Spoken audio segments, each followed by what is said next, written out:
ఈ డివోర్స్‌లు అనేది తగ్గాలి అంటే ఒక అబ్బాయి, ఒక అమ్మాయి ఒక రిలేషన్‌షిప్‌లో ఎలా ఉంటే ఇవి కొంచెం తగ్గుతాయి అని అంటారు?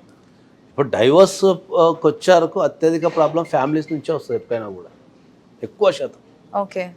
ఎందుకంటే డైవోర్స్ అనేది ఏంటంటే అది మనం వినటానికి ఒక సింగిల్ వర్డ్, కానీ దాని వెనక సమాజము, సంస్కృతి, కుటుంబాలు, సాంప్రదాయాలు, ఫైనాన్సెస్ అన్నీ ముడిపడి ఉంటాయి దాంట్లో. హ్మ్.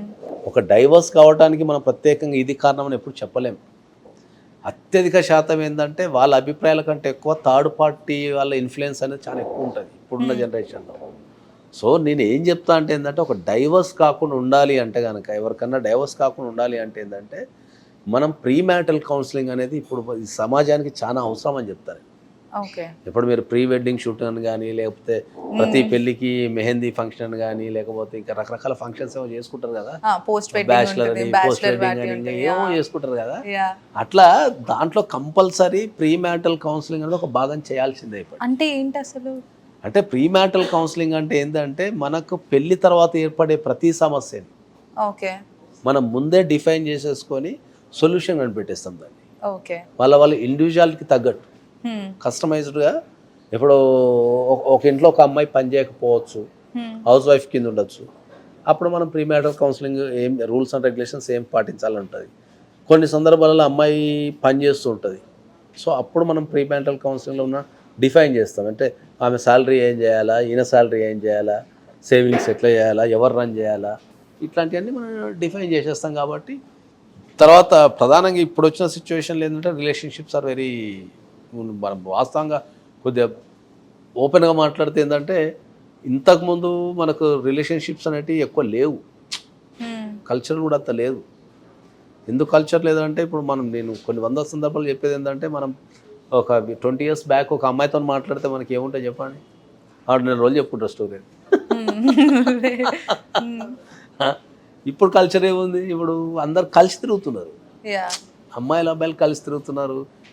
They are introducing as a పేరెంట్స్కి నా ఫ్రెండ్ అని చెప్పుకున్నా కూడా వాని ఫ్రెండ్ రాబోయ్ అనే కల్చర్కి వచ్చేసినాం మనం. హ్మ్. సో ఆ కల్చర్ల వల్ల ఏమవుతుందంటే, మనకు ఈ ప్రీమ్యాటల్ కౌన్సిలింగ్లు అనేది ఏంటంటే, ఈ డిఫైన్ చేసేస్తాం మనం ప్రతి ఒక్కటి, ఇది ఇట్లనే ఉండాలా ఇట్లా ఉండాలని డిఫైన్ చేస్తాం. కాబట్టి అదొకటి. రెండోది, ఇప్పుడున్న ఫ్యామిలీస్ అన్నీ న్యూక్లియర్ ఫ్యామిలీస్, అంటే ఫాదరు మదరు పిల్లలు అంతే. హ్మ్. ఇంతకుముందు మన సొసైటీలో ఏముంటుండే అంటే, వాళ్ళతో పాటు ఒక తల్లిదండ్రులు, యాహ్! వాళ్ళ తల్లిదండ్రులు, తాతలు ఉంటుండే. వాళ్ళు రిటైర్మెంట్ అయిన తర్వాత ఇంట్లో కూర్చొని పిల్లల నడవడికి ఏముంటుంది, వీళ్ళు ఏం చేస్తున్నారు, వాళ్ళు మానసికంగా ఏం ఫీల్ అవుతారని కౌన్సిలింగ్ అనే సెషన్స్ ఉంటుండే. హ్మ్. ఇప్పుడున్న కల్చర్లో మనకు కౌన్సిలింగ్ అనే పదం లేదు. మన ఇండియన్ కల్చర్లో ఉన్న బ్యూటీ ఏంటంటే, ఇప్పుడు నేను స్వహతాగా చెప్పేది ఏంటంటే, నేను ఒక 32 కంట్రీస్ తిరిగినా నేను. అక్కడ నాకు ప్రతి కల్చర్ని, అసలు ఈ కల్చర్ ఏముంటుంది ఎట్లా చూస్తే, మన దగ్గర ఉన్న ఉమ్మడి కుటుంబ వ్యవస్థ అనేది ఎప్పుడు కూడా చాలా స్ట్రాంగ్ అది యాక్చువల్లీ. ఉమ్మడి కుటుంబ వ్యవస్థ ఉన్నంతకాలం విలువలు కానీ పడిపోలే. ఎప్పుడైతే ఉమ్మడి కుటుంబ వ్యవస్థ నుంచి మనం న్యూక్లియర్ ఫ్యామిలీస్కి వచ్చినామో, దెన్ ఇప్పుడున్న కల్చర్ స్టార్ట్ అయిపోయింది. హ్మ్. సో అప్పుడు మానిటరింగ్ ఉంటుండే, ఇంట్లో కూర్చుంటుండే, చెప్తుండే. తల్లిదండ్రులు ఏమైనా సంపాదనలో బిజీ ఉన్నా కూడా ఒక సిస్టమ్ ఉంటుండే. వాళ్ళకి ఏమైనా ఇబ్బంది ఎదురైనా వాళ్ళని పంచుకోవడానికి ఒక అవకాశం ఉంటుండే. ఇప్పుడున్న సొసైటీలో ఏంటంటే, ఏదైనా పంచుకోవాలంటే ఇంట్లో దగ్గర వాళ్ళు ఎవరు లేక మనం బయటలతో పంచుకోవాల్సిన పరిస్థితి ఏర్పడుతుంది. హ్మ్. దానివల్ల మనకు ఈ ప్రాబ్లమ్స్ ఎక్కువవుతున్నాయి. కాబట్టి ఇప్పుడున్న యూత్కి నేను స్ట్రాంగ్లీ చెప్తాను, ఎవరికైనా ప్రీమ్యారిటల్ కౌన్సిలింగ్ ఈజ్ మోస్ట్ ఇంపార్టెంట్. ఎందుకు అంటే, వాళ్ళ హ్యాబిట్స్ కానీ, వాళ్ళ పరిచయాలు కానీ, వాళ్ళ కల్చర్ కానీ ఒకరికొకరికి పరిచయం చేసి, లేకపోతే వాళ్ళకి అండర్స్టాండింగ్ చేపిస్తానుకుంటా. హ్మ్. ఇప్పుడు మీరు బీయింగ్ ఏ ఉమెన్, మీరు కూడా ఎన్నో వందల ఇష్యూస్ చూసి ఉంటారు. జనరల్గా ఇప్పుడు మనకు జరిగే పెళ్ళిళ్ళు ఏంటంటే, ఏదన్నా పెళ్లి చూపులు జరిగినప్పుడు ఏం చెప్తారు, ఎప్పుడైనా తాగుతారా అని అడిగినా అనుకో, అకేషన్లో తాగుతా అంటారు. హ్మ్. కానీ వీడికి రోజు అకేషన్లో ఏమిటి వస్తుంది. హ్మ్. రోజు అకేషన్లో ఉండి వస్తుంది మన వాళ్ళకి.